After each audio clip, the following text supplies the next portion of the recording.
Allahumma allimna ma yanfa'una wanfa'na bima 'allamtana wa zidna ilma. Ndugu zangu katika imani, baada ya kumshukuru Allah subhanahu wa ta'ala na kumtakia rehma na amani mtume wetu Muhammadin sallallahu alayhi wasallam, unwani ya muhadhara wetu kwa siku ya leo, tukiwa katika Jumaa ya mwisho ya mwezi wa Shaaban mwaka wa 1447 sawia na mwaka wa 2026. Tunamwomba Mwenyezi Mungu Subhanahu wa Ta'ala ajalie kikao kama hiki kikao kenye baraka, kenye faida, tuweze kuelimika na yale ambayo yanayotukabili katika mwezi mtukufu wa Ramadhani. Unwani ya muhadhara kama nilivyoashiria katika khutba yetu ya Jumaa, tunazungumzia maqasidu shari'ati fi sawm, makusudio ya sheria hii ya funga. Allah subhanahu wa ta'ala ametutaka tufunge kwa makusudio gani? Maana ya maqasidu sharia tumeeleza kwa mapana katika khutba, na khutba mwanzo mpaka mwisho ilikuwa inazungumzia maana ya maqasidu sharia peke yake, na kwa mifano mbalimbali ya Qur'ani ambayo yatolea ushahidi maneno ambayo wamezungumzia ahlul ilm, kufahamisha maana ya makusudio kama hayo. Kwa mukhtasari wa jumla ambazo tumezungumzia ni kuwa maana ya maqasidu sharia ni malengo mazuri. Kwa malengo hayo Allah subhanahu wa ta'ala akateremsha vitabu vyake, akawatuma wajumbe wake ili yale malengo yaweze kukamilika, na malengo kama hayo yanapokamilika ndio inaitwa maana ya makusudio ya sheria. Sasa tutazame mafhumu hiyo na unwani hii ya muhadhara, makusudio ya sheria katika funga. Allah subhanahu wa ta'ala ameweka malengo gani mazuri katika funga ambayo inatukabili, na ili tuweze kushikanisha ndio Mwenyezi Mungu akateremsha vitabu ambavyo vitakuwa ndani yake kuna maamrisho ya funga kama hii ambayo inatukabili ya mwezi wa Ramadhan, na vile vile mitume wametufunza nini katika funga kama hii.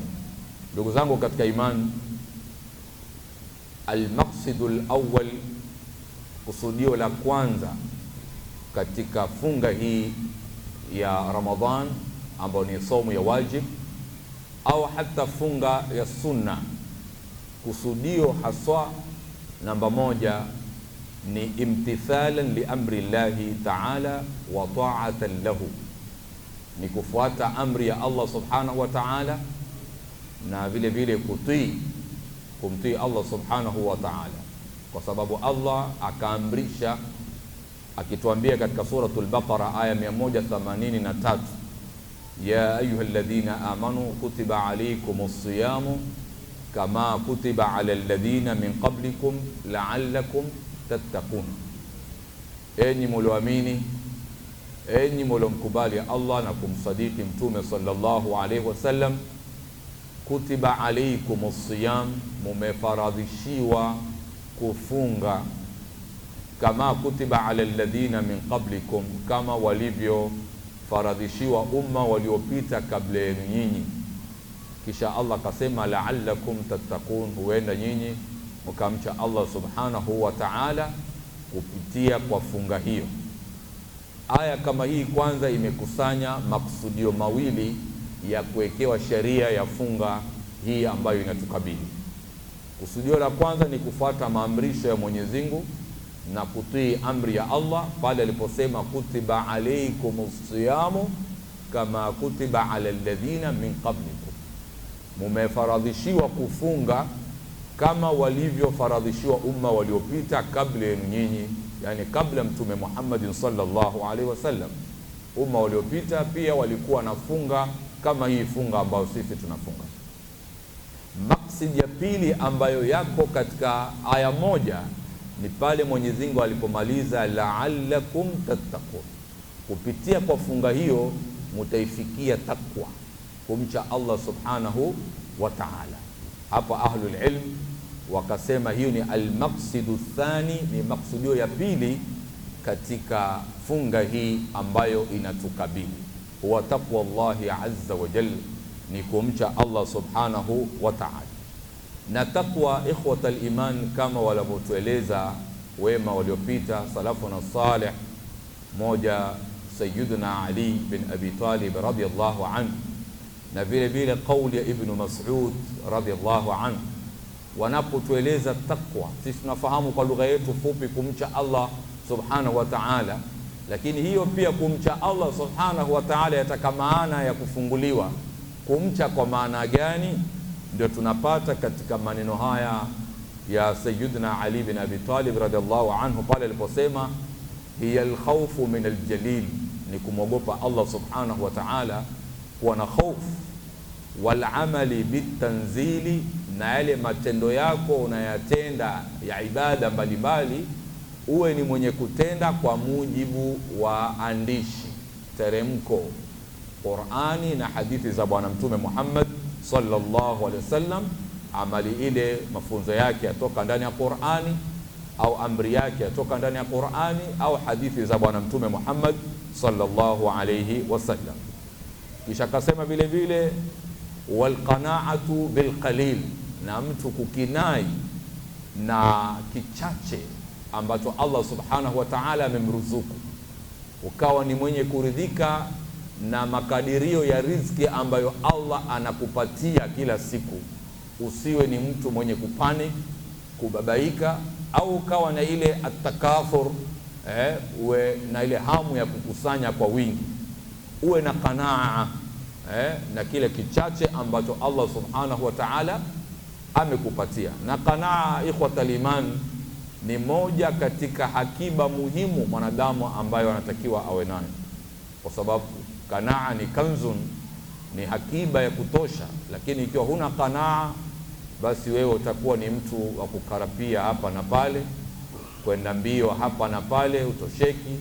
Wewe unafikiria na cha kesho kutwa na chengine cha mwezi ujao, lakini kile uliopewa na Allah subhanahu wa ta'ala leo, kama kwamba wewe hujaridhika, ni kichache sana, na hiyo itakuwa wewe uko kinyume na maana ya takwa.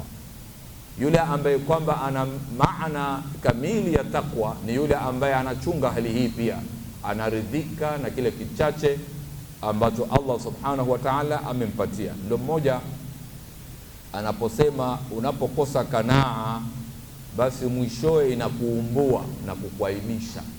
Utaonekana wewe ni maskini sana, ni mdhaifu sana, na watu kuanza kukunyoshea kidole kwa sababu umekosa kanaa. Akaimba katika mashairi yake akisema qana'atu bilkuti min zaman wa suntu nafsi anil hawan khawfan minan nasi an yaqulu tasaddaqa fulanun ala fulan.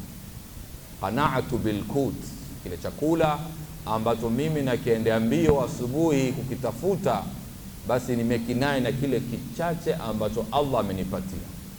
Wasuntu nafsi anil hawan, na nafsi yangu nimehifadhi kuilinda na kuonekana mtwevu wa adabu, mnyonge, ni mtu ombaomba.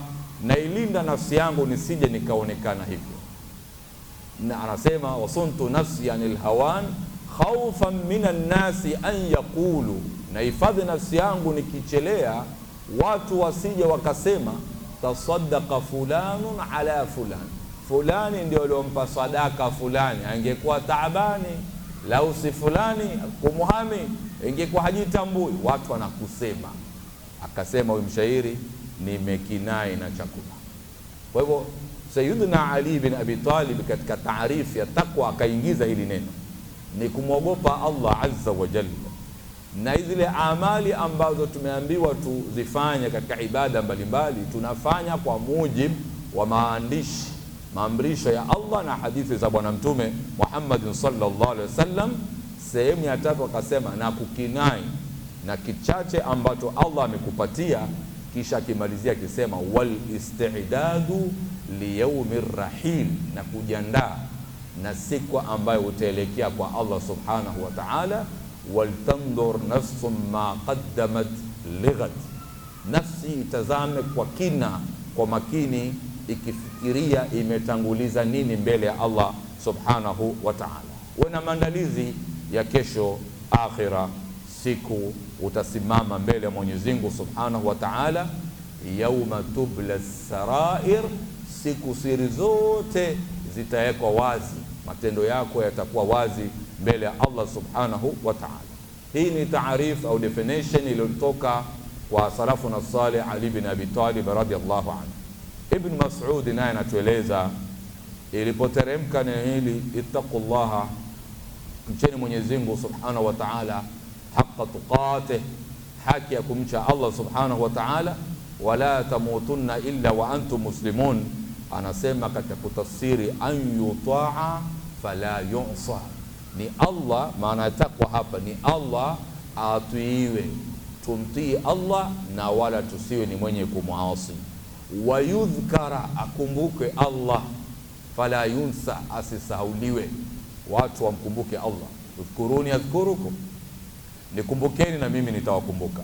Kisha anasema wa an yushkara, ashkuriwe Allah, fala yukfar, asikufuriwe, tusikanushe zile neema ambazo Allah subhanahu wa ta'ala amempatia mwanadamu. Hii ni tafsiri ya takwa kama anavyotueleza Ibn Mas'ud. Na wema katika wanavyoni waliotangulia, Ibn Rajab rahimahullah, naye anasema aslu taqwa, asli ya neno hili la taqwa, an yaj'ala al-'abdu bainahu wa baina ma yakhafuhu wa yahdharuhu wiqayatan taqihi min dhalika wa huwa fi'lu ta'atihi wa ijtinabu ma'asihi. Anasema asli ya taqwa ni mja mwanadamu aeke baina ya yeye na kile ambacho anakiogopa kesho, aeke katikati kinga au ana tahadhari ya mambo ambayo atakwenda kuyakuta kesho. Unapoweka kinga katikati, nisije nikayafikia hayo na yaogopa kesho, akiwa hivyo basi ataingia katika mafumu ya takwa, kwa sababu anakuwa na tahadhari ya kila jambo ambalo litakuwa ni kinyume ya takwa. Kisha akasema wa huwa fi'lu ta'atihi, ni kutenda kitendo cha kumtii Allah, wajtinabu ma'asihi, na kujiepusha na maasi. Kwa hiyo unaposema takwa kwa tafsiri nyingine ni kufuata yale yote aliyoamrisha Allah na kujiepusha na yale yote aliyokataza Allah subhanahu wa ta'ala. Ukiwa katika hali hiyo, basi wewe ni katika wale wacha Mungu, unamcha Allah subhanahu wa ta'ala. Ndugu zangu, takwa ni maksudio ya pili ambayo Allah ametuwekea katika funga. Ndipo pale aliposema ya ayyuhalladhina amanu, enyi mwaamini, kutiba alaykumus siyam, mumefaradhishiwa kufunga. Hili la kufunga ni faradhi juu yenu, ni lazima juu yenu. Ala kulli muslimin, ni lazima juu ya kila Muislamu. Balighin, alobalighi. Aqilin, mwenye akili, ni lazima afunge. Hizi ni sharti ngapi? 3. Na sharti ya 4 ikazidi kwa wanawake, khaliyan min almawani'i, awe kando na kile ambacho kitamzuia asifunge, min damil haidhi wan nifas. Ina maana awe tahara, an yakuna musliman balighan aqilan tahiran min alhaidhi wan nifas. Hizi ni sharti 4 katika funga. Kwanza lazima uwe Muislamu, wa ushabaligh aqli, ushaingia katika marhala taklif, kisha uwe na akili, kwa sababu Mtume anasema rufiya alqalamu an 3, watu 3 kalamu imenyanyuliwa, haiandiki kosa wala thawabu. Na katika hao 3 mmoja ni mwendazimu asiyokuwa na akili, haandikiwi dhambi mpaka fahamu zake zurudi kisawasawa. Kwa hiyo ikawekwa ni sharti hiyo kupitia kwa hadithi hii ya Mtume kwamba lazima awe na akili timamu. Kwa hivyo ni wajibu kufunga kama alivyotueleza Allah subhanahu wa ta'ala. Kisha Allah kasema la'allakum tattaqun, na hapo ndio maksudi ya pili, kupitia funga mutaifikia takwa.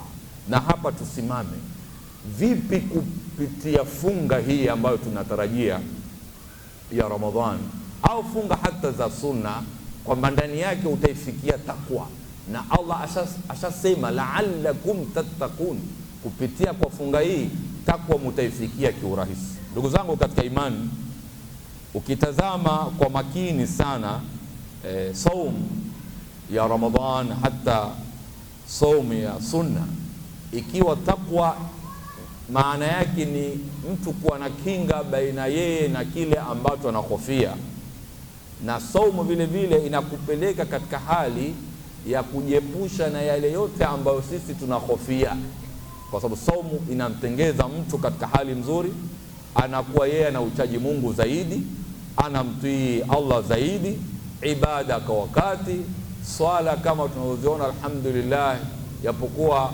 tunasema masiku ya mwisho tunalegeza kamba, lakini utaona ishara mzuri inapoingia ile saumu, ibada inashamiri, swala misikiti alhamdulillah.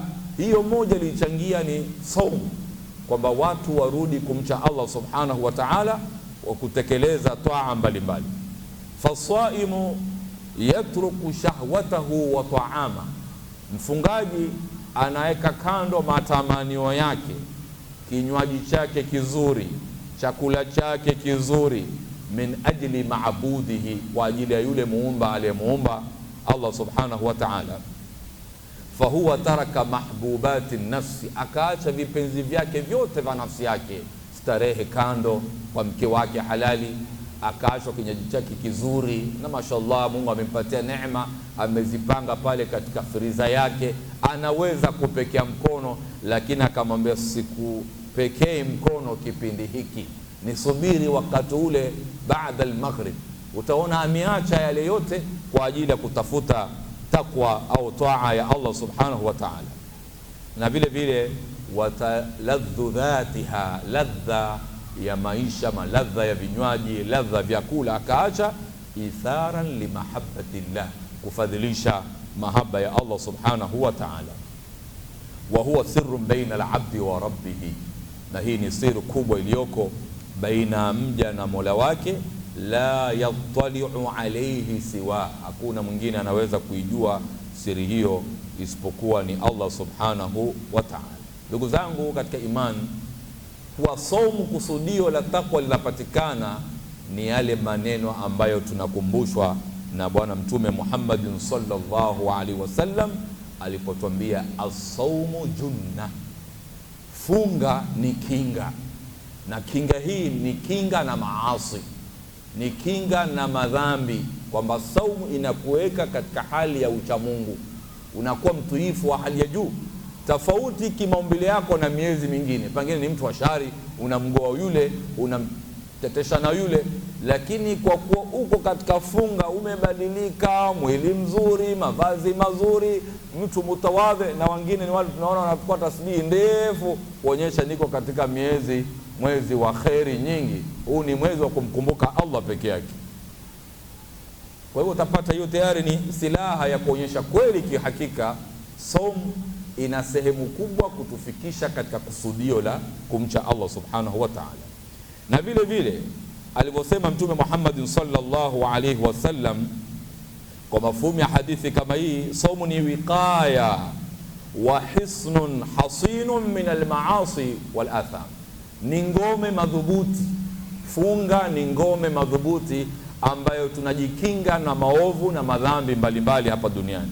Wa minan nar, na vile vile inatukinga na jahannam fil akhira. Tazama hadithi sahihi iliyoko katika sahihi Muslim na sahihi al-Bukhari min hadithi Abi Hurairah radhiyallahu anhu, qala Rasulullah sallallahu alayhi wasallam, katika hadithun qudsi Allah anasema, qala Allah ta'ala, kullu amali ibn adam lahu, kila matendo anayotenda mwanadamu ni yake mwenyewe, anajua nikitenda hili nitapewa nini, jema moja kwa thawabu 10 mpaka nyongeza ngapi, 700.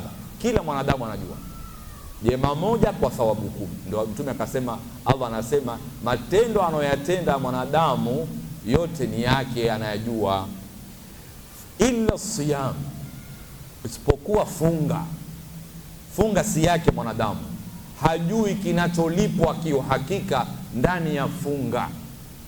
Allah akataja fadhila tu, lakini kiuhakika ndani hatujui thawabu vipi katika funga. Lau utafunga mwanzo mpaka mwisho, una thawabu aina gani?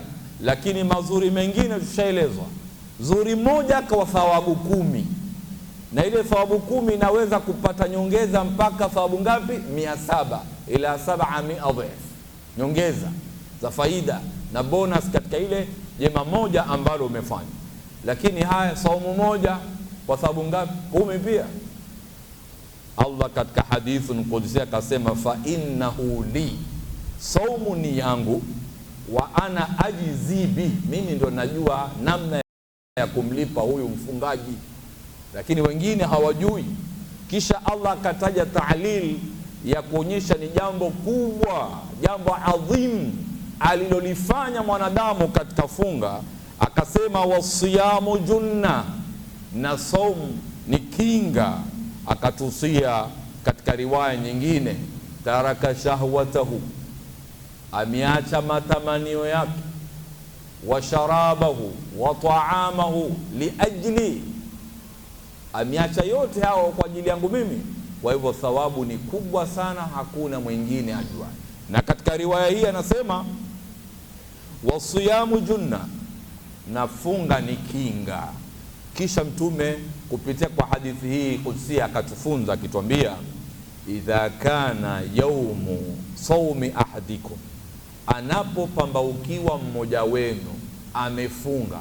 Saumu ya mmoja wenu anapopambaukiwa anatakiwa achunge haya, fala yarfuth, asiwe ni mwenye kutokwa na maneno machafu, wala yaskhab, wala asiwe ni mwenye kupiga makelele ovyo. Fa in sabahu ahadun, lau kutatokea mmoja amtukane, amtusi, au qatalahu, au ataka kupigana na yeye, falyaqul, ule mfungaji anatakiwa aseme, kuichunga saumu yake isimame katika takwa vizuri, inni mruun saim, mimi ni mtu nimefunga, sitaki vita, sitaki utesi, sitaki bala yote. Wala usimwambie bwana nimefunga, lakini njoo baada al-maghrib uniambie hayo unaambia sahi mchana. Itakuwa pia wewe uko katika mfumo ule ule wa kujiandaa kwa vita, kwamba sahi sitakujibu, lakini nitakujibu baada kufunga. Saumu ni madrasa ambayo inatakiwa tuilinde mchana na hata usiku. Haina maana mchana wachaji Mungu, usiku mashetani. Mchana tumejiweka katika hali ya iman, tawadhu, unyenyekevu, tadhallul ila Allah, unakuwa mtu dhalili mbele ya Allah. Lakini baada ya iftari zishashiba, zishajaa katika mbavu mbili, ndio pale kushiba kwako inakuwa sasa ni balaa. Hata hiyo kuswali pia ni mtihani, unakuwa hutaki, pengine uagize sasa mwenye kukukanda kulia kushoto, au pengine uagizie zile dawa za kupunguza. Tutakuja kueleza katika makasidi za siyamu, moja ni hiyo. Kwa ndugu zangu katika imani, saumu inatoa kiuhakika kusudio la pili, kwamba funga inatufikisha katika lengo hili kubwa, kumcha Allah subhanahu wa ta'ala. Na bila shaka twafahamu kwa mapenzi ya Allah subhanahu wa ta'ala, hata zile ambavyo vinatushawishi kutuharibia takwa, shetani na mengineo, Mwenyezi Mungu akazika kando katika funga ya Ramadhani. Walihadha kana an-nabiy sallallahu alayhi wasallam yuhadhiruna amma yudadu taqwa. Kupitia kwa hadithi hii ndio Mtume akatutahadharisha na kila jambo ambalo litaenda kinyume na takwa. Fala yarfuth, asifanye uchafu, wala yaskhab, wala asiwe ni mwenye kupiga makelele ovyo, kuropokwa. Fa in sabahu ahadun, akitukano na mmojae asijibu, au qatalahu, ama ataka kupigana na yeye amwambie inni saim. Mtume akatahadharisha na vyote hivyo ambavyo viko kinyume na takwa ama itapingana na takwa. Kartikabi baadhi al-athami fi nahari Ramadan kalghiba wan-namima wa shahadati az-zur wal-ghilzatu wal-fadadha walqaswa, yale yote ambayo yatapingana na takwa Mtume akatahadharisha. Kusengenya akatahadharisha, namima, kutia fitna akatahadharisha, shahadatu zur, kutoa ushahidi wa uongo akatahadharisha, ghilwa, mtu kuwa na wadui na wenzake Mtume akatahadharisha, alfadhadha, alfuhshu fil kalam, su'ul kalam, su'ul khuluq, hiyo ndio maana alfadhadha, tabia mbaya, walqaswa, moyo mgumu ambao huna huruma. Pia Allah kupitia kwa mafunzo ya Mtume Muhammad sallallahu alaihi wasallam akakataza hayo yote. Ndio Mtume akatuambia katika hadithi, ikiwa mtu amefunga na huku usema uongo, wala amalu bihi, anaufanyia kazi uongo wake, basi Allah hana haja na saumu yake. Na ahlul ilmi wakatueleza saumu hii itakuwa imekosa ajri, malipo. Haina maana kwamba saumu imeharibika kabisa, sasa anaruhusiwa kula. La, saumu ile atakuwa amefunga njaa, haina thawabu mbele ya Allah subhanahu wa ta'ala, haina fadla yoyote. Kwa nini? Yudhadu taqwa, mambo yale yaenda kinyume na takwa. Na saumu Allah amesema la'allakum tattaqun, tuache ghiba, tuache namima, shahadatu zur, kutoa ushahidi wa uongo, qaulu zur, tabia ibadilike, usiwe na qaswatul qalbi, moyo mgumu, hauna rahma na sikitiko, wewe bado uko vile vile, hali yako ya ugumu, bado hujalainika moyo wako, utakiwi katika mwezi mtukufu wa Ramadhani. Wa sadaqa Allahu wa man asdaqu min Allahi qila hina qala an hikmati tashri'i as-sawm la'allakum tattaqun fa inna min a'zami al-ibadati allati yatadarrabu biha al-'abdu ala mumarasati at-taqwa wat-taqayyuf ma'aha hiya ibadatu as-siyam.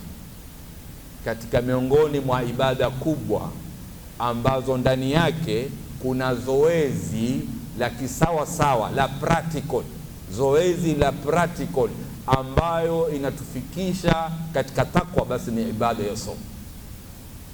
Tofauti na swala, tofauti na zaka, tofauti na haji, katika ibada zote ambayo inakupa zoezi ya hali ya juu, wewe uwe katika msingi wa kumcha Allah subhanahu wa ta'ala, wallahi ni kipindi cha somo. Na utaona watu wamebadilika kabisa, wako wameelekea kwa Mwenyezi Mungu subhanahu wa ta'ala.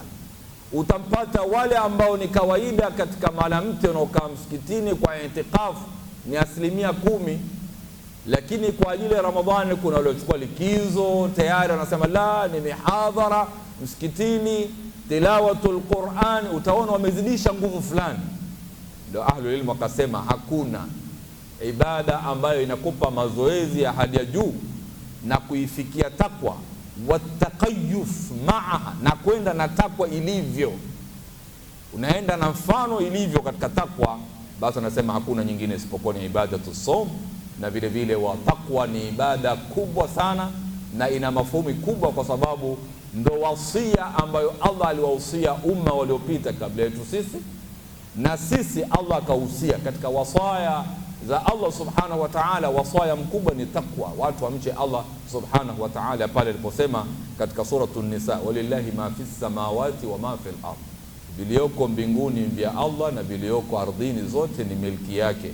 Walaqad wassayna alladhina utul kitaba min qablikum wa iyyakum an ittaqullah, hakika tuliwahusia wale waliopita kabla yenu nyinyi, na nyinyi tumewahusia mumche Allah subhanahu wa ta'ala. Wa in takfuru, mukenda kinyume na takwa, sasa mkao mnafanya maasi mbalimbali, fa inna lillahi ma fis samawati wa ma fil ardi wa kana Allahu ghaniyan hamida. Kwa hivyo maksudio ya pili katika funga, baada kufuata amri ya Allah ametuamrisha tufunge, basi maksudio ya pili ni kumcha Allah subhanahu wa ta'ala. Twende katika maksudio ya tatu ya kuwekewa sheria hii ya funga. Wanatueleza ahlul ilm kupitia kwa mafunzo ya Mtume sallallahu alaihi wasallam kwa hadithi mbalimbali, wakatueleza almaqsidu thalith tazkiyatu nafs, ni kuitakasa nafsi katika funga.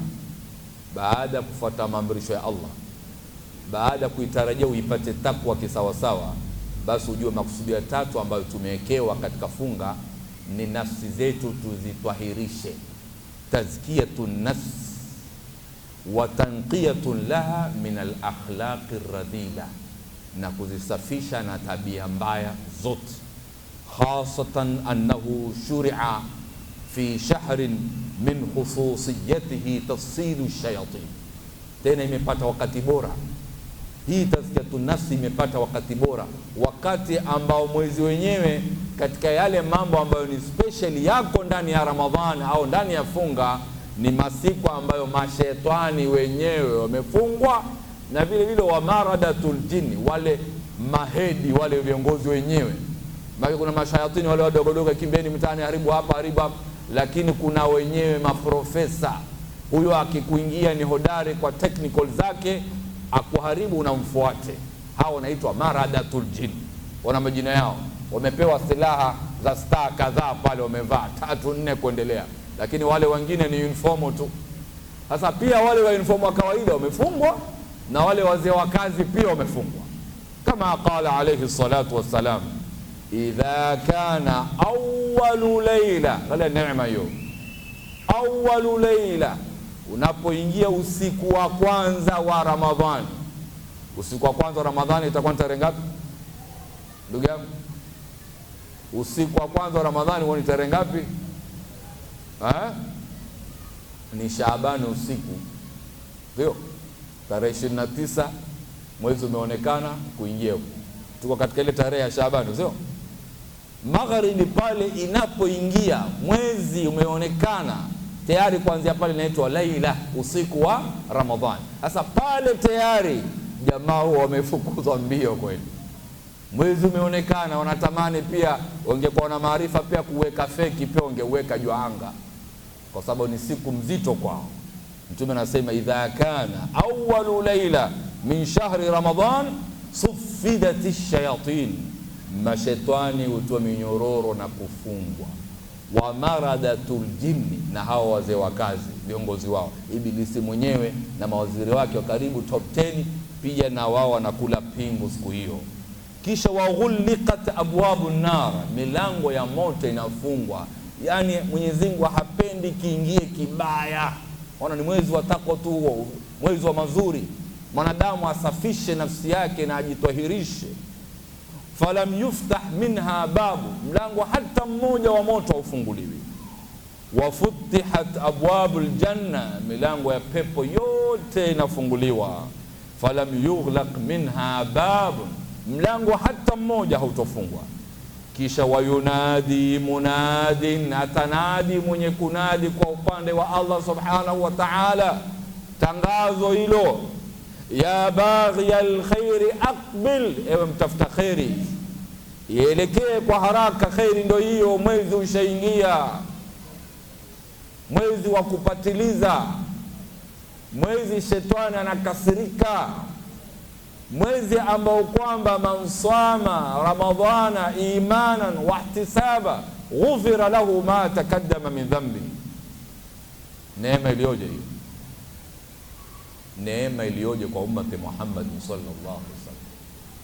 Som mpaka som, kuna kafara kubwa ya kuondoshewa madhambi yote uliyotenda kwa sharti. Katika riwaya hadithi, as-salawatul khams, swala 5, wal jum'atu ila al-jum'a, na swala ya juma mpaka juma nyingine, wa ramadhanu ila ramadhan, na ramadhani mpaka ramadhani nyingine, mukaffiratun fima bainahuma, kuna kifutio cha kufuta madhambi yote baina ya Ramadhani na Ramadhani, baina ya Jumaa na Jumaa, baina ya swala 5 zenyewe, baina ya dhuhur na asri hapo katikati, baina asri na magharibi hapo katikati, baina maghrib na isha hapo katikati, na isha na alfajiri hapo katikati. Kuna mukaffiratu dhunub, kila siku ni kawaida hiyo kwa Allah, kuna kifutio, dasta ya kufuta uchafu wa dhambi.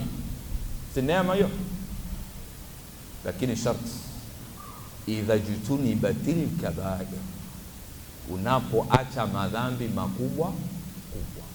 Unapojiepusha na madhambi makubwa makubwa, basi wallahi umepata neema ya kafaratu dhunub. Na hapa tunapata Ramadhani ila Ramadhani. Sasa Leila imeingia na wewe mwaka jana umefunga, alhamdulillah, Ramadhani ya pili shagonga, automatically ushafutiwa madhambi yote, madamu kipindi kile cha katikati hukutenda madhambi makubwa makubwa. Hapo tusaidiane. Madhambi makubwa makubwa ni hapo al-ishraku billah. Ramadhani mpaka Ramadhani hapo katikati hukumshirikisha Allah na chochote.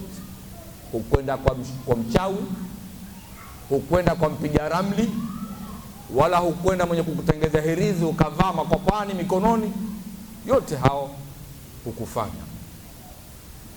Wala hukwenda ukaabudu kaburi, ukajapusha na kila kitendo kina maana ya shirki, ukaweka badali ya Mungu kingine, kwamba hii ndio kinga yangu, lau si hii mimi ningeshafaulu, lakini shekhe fulani namshukuru anipatia hirizi hilo. Oh, hirizi ndio kwa kinga yako, si Allah tena ambaye ndio anapekesha mambo. Ukijepusha na shirki, umeingia katika kusamehewa na madhambi automatic. Hii ya kwanza. Ya pili katika madhambi makubwa, uququl walidain, kuteta na wazazi wawili. Jipime sasa. Ikiwa Ramadhani iliisha mpaka Ramadhani nyingine, hapo katikati hukuteta na babako na mamako, wazazi wawili, uliwafanyia ihsan, wallahi wewe umeingia katika kufutiwa madhambi yako yote. Qaulu zur, hapo ndo sote tutalia sasa. Min al-kabair qaulu zur, kusema uongo. Tumetoka hapo sote kusema alhamdulillah, kumbe shirki kufanya kweli. Uququl walidain, mama na baba na mwenzi, alhamdulillah. Qaulu zur, kusema uongo. Unyanyua simu yako, kwa wapi? Mimi niko hapa tayari, kumbe uko kule. Uongo umezungumza, umeingia katika madhambi makubwa. Na watu wana uongo si madhambi makubwa. Basi ikiwa madhambi makubwa umetenda au kupata kifutio, hiyo bonus umeharibu mwenyewe. Umeona tumewekewa katika mila na miko, lazima tulinde hizi thawabu kubwa kubwa. Utaona kumbe tuko mahali pazuri, na ukitunguza kumbe tumeharibu sana. Kauli zuri min Shawwal, baada ya Eid ile, uongo ngapi umezungumza mpaka Ramadhani nyingine inaingia. Tena uongo ambao pengine ukutanaba ukasema nimesema uongo, astaghfirullah wa atubu ile, usafishe tena ubaki vile vile salama. Shahadatu zur, ushahidi wa uongo, fulani akafanya na akufanya, ukamsaidia mwenzako ili afaulu katika malengo yako. Ushahidi wa uongo katika mahakama, mahali kwingine kokote, katika madhambi makubwa. Qadhful muhsanat, wanawake waaminifu watuifu waliohifadhi neno zina hawajui, kisha leo kamsingizia kwamba mchafu, wewe umetoka umeenda fulani, unaisha ule ni mtu wako, una haja naye na kuona nitakuacha wewe. Qadhful muhsanat, unasingizia wanawake uchafu, ni katika kabairu dhunub. Qatlun nafsi, kuua, kabairu dhunub. Kwa hivyo ni sharti swala 5 zenyewe, Jumaa mpaka Juma, Ramadhani mpaka Ramadhani. Hapo katikati kuna kafara ya kuondoshewa madhambi yote. Ndio Allah mtume akainasi katika hadithi nyingine, man sama Ramadhana imanan, kwanza ni muumini, wewe umeikubali hiyo somo kwamba ni amri, kisha ihtisaban, unatarajia thawabu na fadhila kwa Allah. Unaposimama hapo imana, ishakumaliza imana, neno kubwa.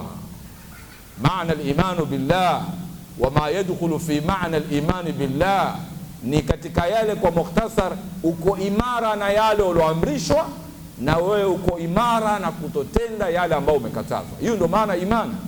Kisha wahtisaba, nafunga kwa ajili ya Allah, natarajia thawabu, basi ghufira lahu ma takaddama min dhanbi.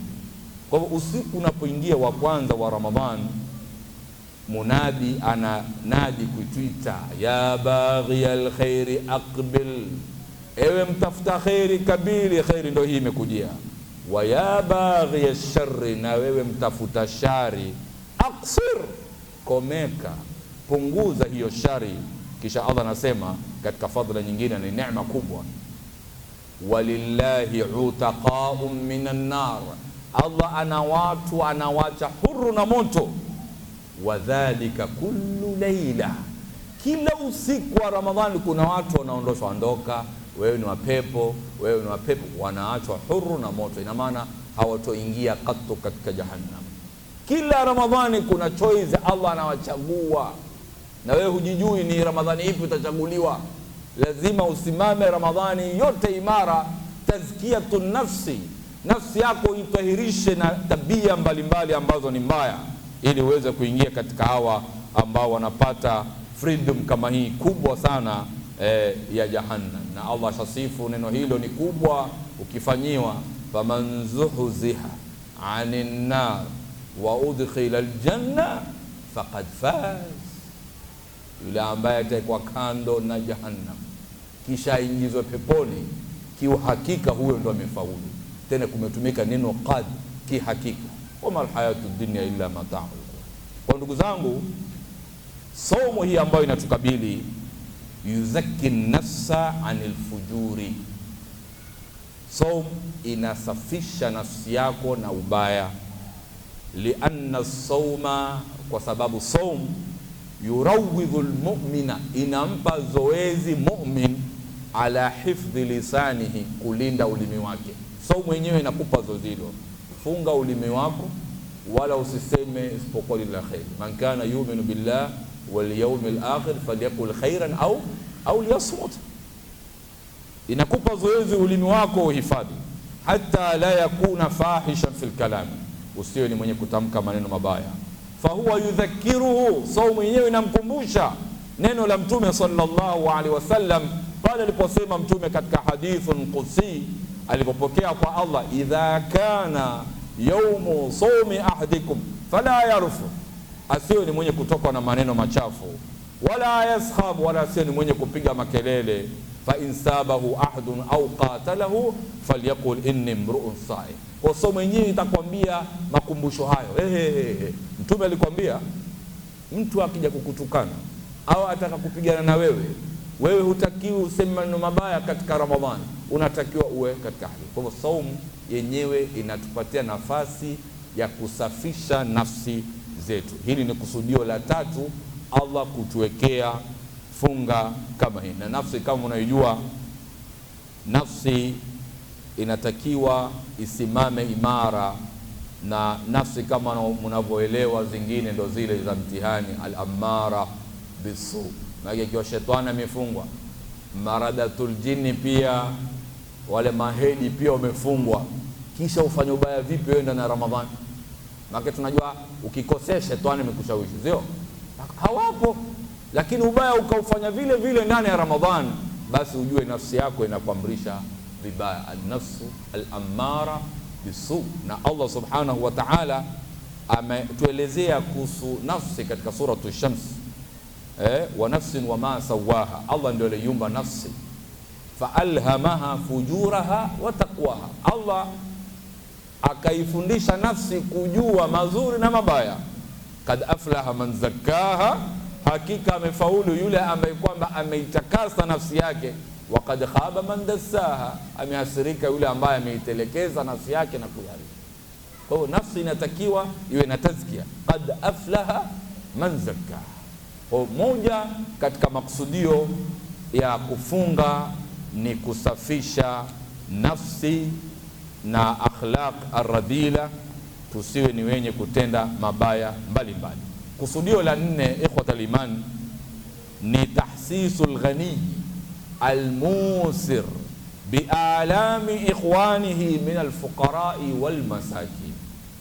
Allah anampatia hisia tajiri mwenye uwezo uchungu wanaosikia wenzake Waislamu mafukara na masakini wakiwa na njaa muda mrefu wakati wa malamti, na anapoingia na yeye Ramadhani, anapofunga, ile njaa anaosikia inamwambia wazi, je, wale ambao hawana kitu, masakini, fukara, nao pia wamefunga kama mimi, na jioni pengine silesi moja au mbili katika mbio zao. Kwa hapo Allah anampelekea hisia asikie ule uchungu wa wenzake maskini.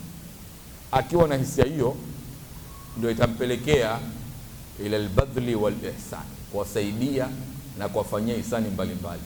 Mimi baada al-maghrib meza itajaa vinywaji vizuri, nachagua ima ni maembe, ima ni mango, ima pangine ni watermelon, au ni maziwa, milkshake, vinywaji, bibi akamwandaa. Na kule kwingine hata kusemeki, sahani ya sambusa, sahani ya katlesi, kababu, nyama ni hizo hizo, lakini zinazungushwa kwa mzunguko mbalimbali. Samaki kando, samaki wa kupaka, anajua mimi hizo na nimeandaliwa. Maskini ameenda mbio, qara ameenda mbio, na ikifika jioni amepata kasima chake na pika hiyo. Kwa kusudio la funga ya Ramadhani ni kumpatia hisia tajiri mwenye uwezo kuhisi uchungu wa ndugu zake mafukara, ili aweze kusimama na kuwasaidia ndugu zake wanyonge. Kusudio la 5 min maqasidi som huwa raf'u darajati almu'min as-sa'im, ni Allah subhanahu wa ta'ala kuinyanyua daraja ya mfungaji. Kusudio la 5, kwa sababu mfungaji ana makubwa mbele Mwenyezi Mungu subhanahu wa ta'ala, kama alivyosema Mtume sallallahu alaihi wasallam katika hadithi iliyopokewa na Bukhari na Muslim min hadithi Sahl bin Sa'd as-Sa'idi, anasema Mtume, inna fil jannati baban, hakika katika pepo kuna mlango, yuqalu lahu ar-Rayyan. Mlango huu jina lake unaitwa ar-Rayyan, yadkhulu minhu as-saimuna yawm al-qiyama. Mlango huo wataingia ni wafungaji peke yao siku ya kiyama. Ikiwa wewe una fadhila ya amali zingine, lakini ufungaji ulikuwa na taksiri, tafuta milango mingine ya pepo, ingie huko. Lakini mlango wa Rayyan wanaopita pale ni wale wafungaji peke yao. La yadkhulu minhu ahadun ghayruhum, tunasema haingii mwingine isipokuwa ni wao peke yao. Yuqalu, kutasemwa, aina as-saimun, wako wapi wale wafungaji? Fayakumuna, watasimama wote, waambie haya, ingieni katika mlango huu wa Rayyan, la yadkhulu minhu ahadun ghayru. Fa idha dakhalu, wanapomalizika kuingia, ughliqa, mlango kama ule unafungwa, falam yadkhul minhu ahad, hakuna mwingine sasa wakupita, wafungaji peke yao. Wapi? Wale waliofunga imanan wahtisaba. Mlango wa Rayyan ndio huo. Milango ya pepo ina majina yake. Kwa mlango wa Rayyan ni special wa wale ambao watasimama imara kutekeleza ibada hii ya funga. Hii ni makusudio ya 5, na katika makusudio ya 5 ndani yake kumeingia makusudio ya hii mukaffiratu dhunub, ambayo kwamba nimeeleza katika nukta iliyopita kwa neno la Mtume, man sama ramadhana imanan wahtisaba ghufira lahu ma taqaddama min dhanbi. Kwa hiyo ni kafaratu dhunub ambayo kwamba inapatikana katika funga hii ya Ramadhani. Kusudio la 6, ndugu zangu katika imani, kulingana na wakati wetu, sitaki nitoke hapa bila kumaliza hizi makusudio 8 katika funga inayotukabili. Kusudio la 6 min maqasidi som huwa kasru shahawat. Kusudio tuliowekewa katika funga, tunapata saum inavunja shahwa. Funga inavunja shahwa. Ule mchana mzima akili haikupelekei ustarehe, akili haikupelekei katika hanasa za kidunia. Maana njaa yenyewe yadai kwamba mwanzo upate chakula, uwe na nguvu, ndio sasa uanze kuwaza. Na shahwa asili yake haisimami isipokuwa baada ya shibe. Sasa ukiona njaa wafikiria kufanya nini? Shahwa ina kazi, ina harakati, ina mbio. Wewe una kiu, una njaa, utakufa katika hizo starehe zako. Wala wengine wanasema, je, ikiwa nimekosa kufuturu Ramadhani kwa maji na tende, naweza kufungua na shahwa yangu? Sunkufa huko. Wewe mchana mzima uko na njaa, basi unkosa tende, hata maji pia yapatikane. Jamani, maji si yako? Maji tamu hata ya chumvi pia yako. Unakatazwa, lakini je, unazo nguvu hizo? Kwa sababu tumeambiwa saumu inavunja, katika maqasid ya saumu inavunja shahwa kabisa. Na ukitaka kujua ushahidi wa maneno hayo kwa ndani, rudi katika hadithi ya Mtume, utapata kweli saumu inavunja shahwa. Huwezi kumfikiria bibi yako isipokuwa basi hiyo shiba yako ya daku ya jana ilikuwa mzito sana, basi kubebe mpaka mchana, kama ile wabeba baadhi ya maswahaba wakalala na wake zao mchana, wakaenda kwa Mtume akamwambia halaktu, nimeangamia Rasulullah, nimelala na mke wangu mchana. Ina maana kasi ya shibe yake ya daku ilifanya kazi mchana ule. Ushahidi wa kuonyesha funga inavunja shahwa ni pale Mtume alipowahutubia marobaro katika hadithi ambayo ni sahihi, sote tunaisikia wakati wa khutba ya nikah: ya ma'ashara shabab, mkusanyiko wa mabarobaro, man istata'a minkumul ba'ata, yule ambaye anaweza kutenda kitendo cha ndoa, kisha istita'a maliya, ana mali, falyatazawwaj, basi aoe. Kisha Mtume akasema fa innahu aghaddu lilbasar, ndoa ushaingia alhamdulillah, jicho lako linahifadhika, wa ahsanu lilfard, uchi wako utahifadhika, utafanya zina. Kisha akasema wa man lam yastati', na barobaro ambaye atashindwa. Na hapa istitaa ya pili ni tofauti na istitaa ya kwanza. Istitaa ya kwanza ni maliyan wal ba'ata, uwezo wa kimali kutoa mahari na uwezo wa kitendo cha ndoa. Kuna wengine na maradhi ambayo kwamba kutoka wazaliwe mzee hafanyi kazi, yako maradhi kama yale, na dawa umetafuta pengine zikashinda, sasa yule tumpe udhur.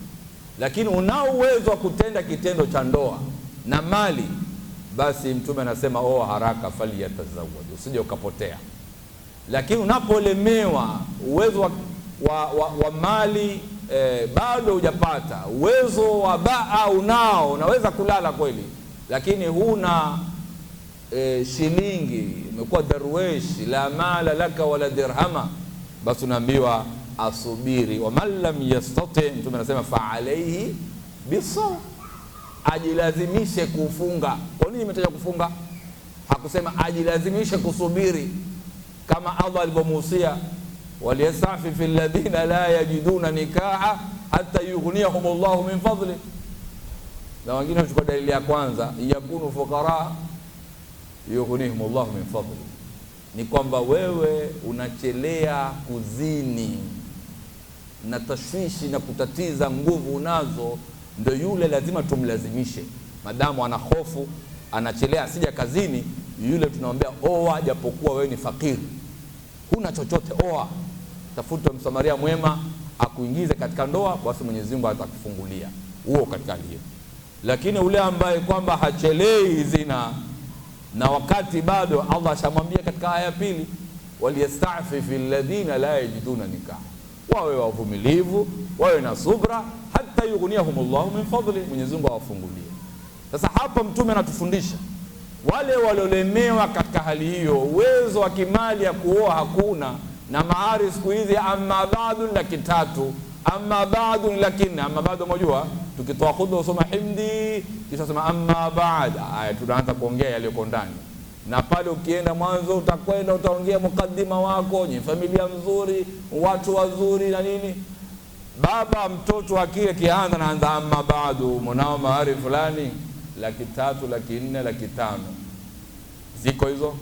Sasa wale wamefikia katika hali hiyo, wanaambiwa msitoe dalili mkaenda kwa sababu jamani mahari ya mswafu, tumeambiwa bwana tufanye takhfifa. Sahaba wa kike alipomsikia Sayyidina Umar anawaombea barobaro, akamsomea aya, akamwambia wa ataitum ihdahunna qintara, situpunguzie. Allah anasema hata mmoja wenu ameambiwa atoe qintara, mrundo wa mali, jabali zima atoe. Lakini tunasimama katika ule mlango bil maarufi na kusaidiana, kwa sababu kila mtu anataka ile heshima. Idha atakum man tardawnahu dinahu wa khuluquhu fazawiju, yale mengine yote yatakuwa. Lakini hapa mahali shahidi kuwa Mtume anasema saumu itamsaidia pale aliposema man lam yastati fa alayhi bisawm fa innahu lahu wija, hiyo funga kwake ni kinga na hayo matamanio. Ndio tukaambiwa kusudio namba 6, funga inavunja matamanio. Pengine ushakula pale maghrib, tende zako kinywaji kizuri, umetoka daku, umepata ile bembe, pengine hisia ikiwa zimekuja kwamba walijismika alaika hakun, baada tena ile digest ishafanya kazi, vitamini zishatengwa. Kwa sababu ndugu zangu katika imani, hatutaki kuingia katika science, ni kuwa an-nutfatul malawiyya, ile mbegu ya uzazi haitoki mahali ovyo. Angalia, mimbaini rafathin wa damin, tumepata labanun khalis, sio kupitia mavi na damu tukapata maziwa kwa wanyama. Kwa hiyo maziwa mmoja yatoka wapi? Tunakunywa tu, tunapenda, lakini asili yake mbolea imetoka wapi? Baina choo na damu ukatoka maziwa. Na haya mbegu ya kuzaliwa sisi yatoka mbali, ndo Adam baada ya kuumbwa akaambiwa kula, sio? Fataghayarat ad-dam ila nutfat malawiyya, mbegu zikaanza kujiunda. Kwa hivyo mpaka tule mwanzo, kulu washrabu, kisha digestive ifanye kazi vizuri, za kutoka fadharati zitengwe, za vitamin C na kina D ziko kando. Kuna mahali mashine ya kutengeza ile maji yenye nguvu ya kufanya wewe na shahwa ndio yafanye kazi. Kwa hiyo haiwezi kwa hapo utie iftari yako. Na wengine nasema mimi nikifungua sifturu sana, tende moja, kiazi kimoja, sambusa moja, katilesi moja, hiyo moja itatajwa ni meza nzima moja kila chakula, kitazama ni ngapi nyingi. Sasa zile mpaka zifanye kazi tena ni mixi, hatari sana. Mara gesi imeanza, tumbo limevimbiwa, salatu tarawih hutaki, nasema utaswali swala isha saa 8, hapo baada swala ndo nipige ile witri yangu niinuki kwa kuvimbiwa. Sasa mpaka uwe na mafunzo, tutakuja kusoma hayo mafunzo aliyotufunza Mtume sallallahu alaihi wasallam namna ya kula. Kwa ndugu zangu katika imani, saumu kihakika inavunja matamanio. Tazama ushahidi wa pili katika hadithi qudsi, hadithi ambayo tumeitaja katika riwaya ya kwanza, kullu amali ibn adam yudha'afu alhasanatu 10 amthaliha. Hadithi hii Mtume alipopokea kwa Allah anasema kila jema lina thawabu 10 mpaka nyongeza 700. Kisha akasema qala Allahu azza wa jalla illa as-sawm fa innahu li wa ana ajzi bi. Kisha akasema yad'u shahwatahu, kupitia funga ameacha matamanio yake. Ndio hapa saumu inavunja matamanio. Wa ta'amahu, na ameacha chakula chake, min ajli, kwa ajili yangu mimi, basi saumu ni yangu, nitajua namna gani ya kumlipa. Kisha akasema lisaimi farhatani, mfungaji ana furaha mbili zinamfikia. Farhatun inda fitrihi, furaha ya kwanza ni pale anapofungua saumu yake, anahisi raha, nimetimiza wajibu, day 1 imekwisha, alhamdulillah. Kidogo tamuona kidogo anaweza kucheka na mke wake kidogo, au tabasamu kidogo patikana. Lakini asubuhi mchana mzima ikifika mwanzo pale jua kali saa 8, jamaa msongo amekunja uso, ana raha, njaa ya mtiadabu. Mpaka nasema kweli njaa mwanamume jamani, njaa mwanamume inakunyosha, hata mkono huwezi kujipelekea. Na wengine hulala mchana mzima karibu mpaka swala zao. Furaha ya kwanza ni pale anapofuturu. Wa farhatun inda liqa'i rabbih, furaha ya pili ni pale anapokutana na Allah subhanahu wa ta'ala. Kisha akamalizia hadithi wala khulufu fihi, ile harufu mbaya inayotoka katika kinywa cha mfungaji, atyabu inda Allahi, ni harufu mzuri sana mbele ya Allah, min rihil miski, kuliko harufu ya miski. Kwa tunapata namba 6, saumu inavunja shahwa. Maksudio ya 7, saumu ina nafasi ya tahdhibul akhlaq, kutengeza tabia zetu. Na tabia nzuri nyingi sana zapatikana katika funga. Kwanza alhilmu, ustamilivu. Utapata mtu ni mstamilivu, kama hayo mafundisho ya hadithi, anapokosewa anasubiri, mstamilivu. Tawadhu, utapata mtu ni mnyenyekevu.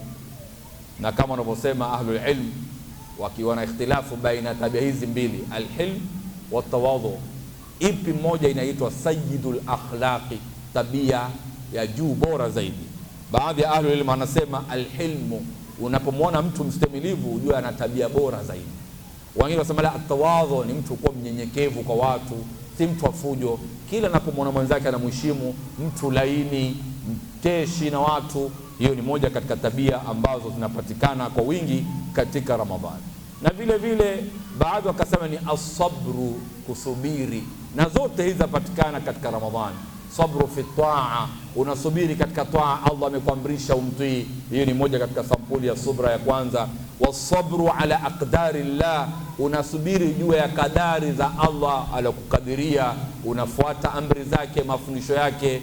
Na asabru ala almaasiya, kwamba uwezo wa chakula unacho, umekifungia kwa friza yako, una uwezo wa kukipeleka mkono, lakini unaogopa kumaasi Allah katika kipindi kama ile. Hiyo ni subra sampuli ya tatu, na zote zinapatikana katika funga ya Ramadhan. Na tuiona hiyo hali, watu wanakuwa na subra sana. Makusudio ya mwisho ambayo ni muhimu, mwanadamu amezoea kula. Kama tulivyosema, saumu imeekwa kama tiba ya kutengeza miwili yetu, sihatul abdani. Saumu inatengeza siha katika kiwili, kwa sababu balaa zote zinatokana na chakula, kama alivyosema Imam al-Ghazali, fa inna daa kullu ma tarahu yakunu min ash-sharabi wa ta'am. Maradhi yote unayaona yatokamana na chakula na vinywaji. Na sasa tunasingizia madawa, zimetoa madawa, vyakula mbalimbali. Mbona zamani maradhi haya hakuna? La, vyakula wenyewe kwa ule ambaye amezoea kupakia bila kiasi, basi anajekea maradhi mbalimbali.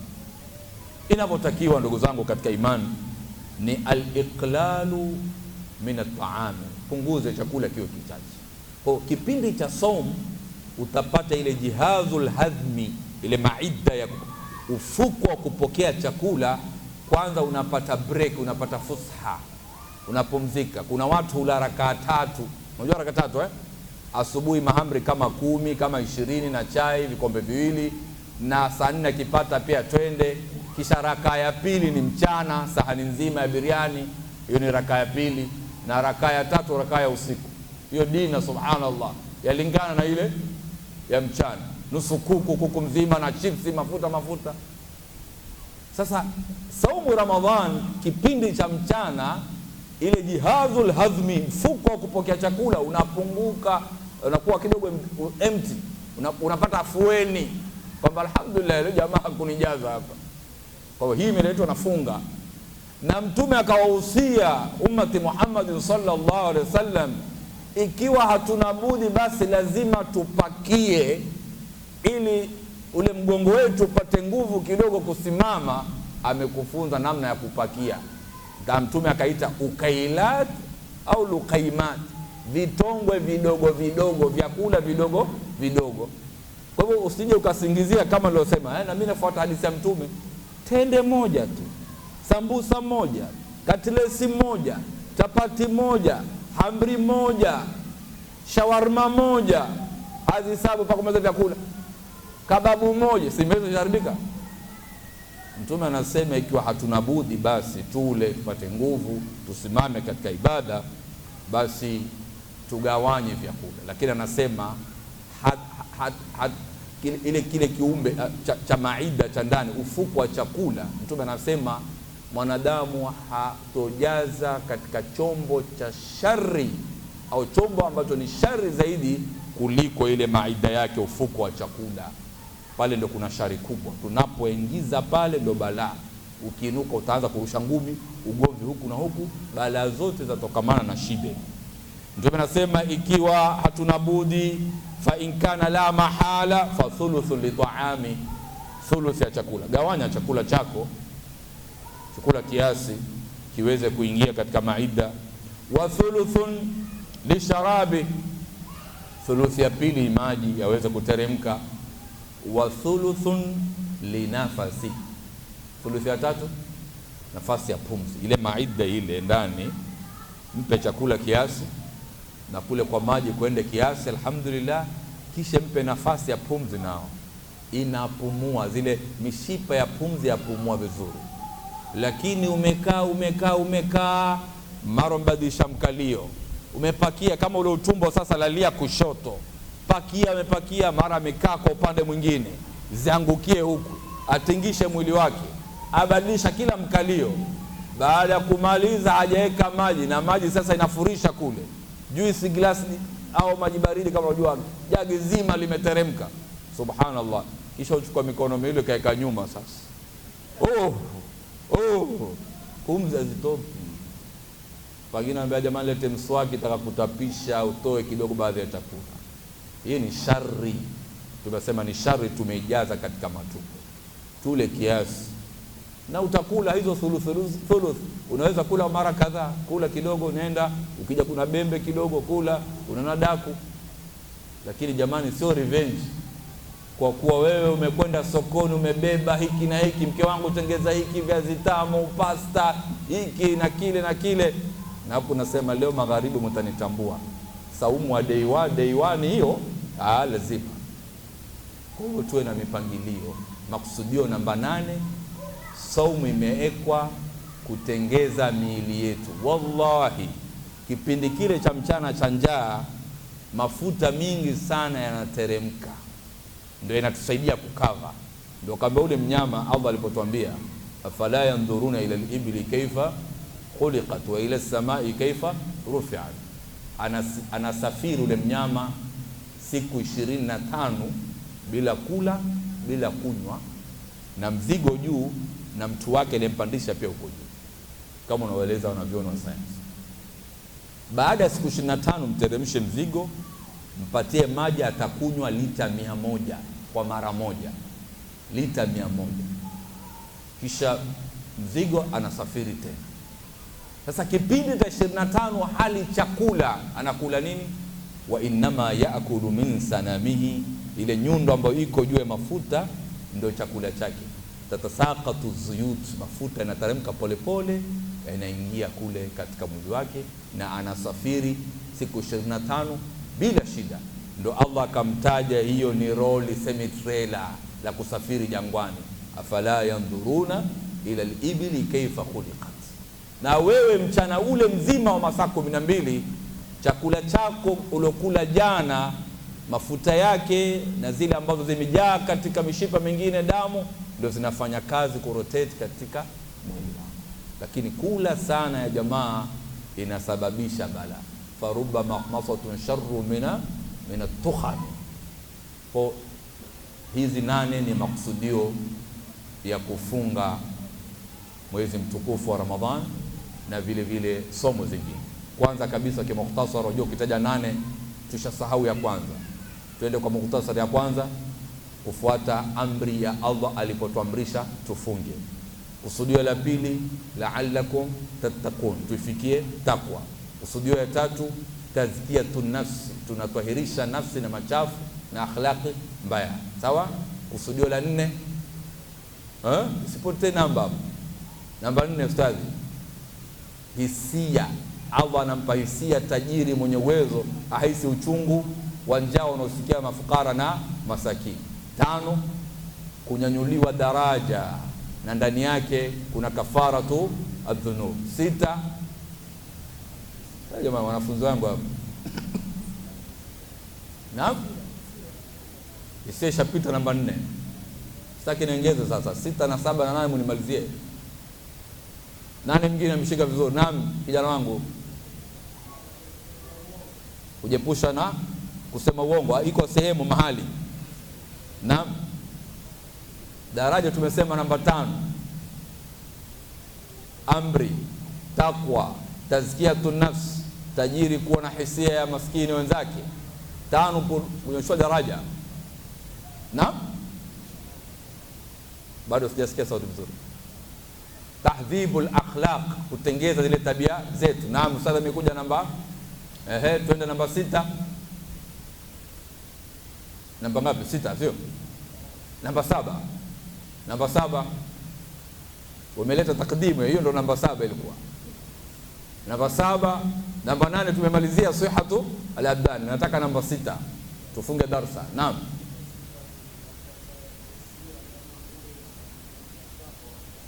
kasru, hiyo kwa lugha nyingine hapo kasema kasru shahawat. Barakallahu fi, kuvunja matamanio, kuvunja ile tofauti na namba 4. Namba 4 ni tajiri anakuwa na hisia ya kuhisi uchungu wa njaa wa wenzake mafukara na masakini. Barakallahu fikum. Nadhani wakati umeenda, wakati wa swala, na nafikiri darasa haina suala kwa sababu tumefahamu makusudio ya funga. Tumuombe Mwenyezi Mungu Subhanahu wa Ta'ala tuingize katika mwezi wa Ramadhan ili tuweze kuhakikisha makusudio haya yote tumeyalinda, na Mwenyezi Mungu Subhanahu wa Ta'ala tujalie min alladhina yastami'una alqawla fayattabi'una ahsana. Wa sallallahu ala sayyidina Muhammadin wa alihi wa sahbihi wasallam. Subhanaka Allahumma wa bihamdik, nashhadu an la ilaha illa anta, nastaghfiruka wa natubu ilayk. Naam.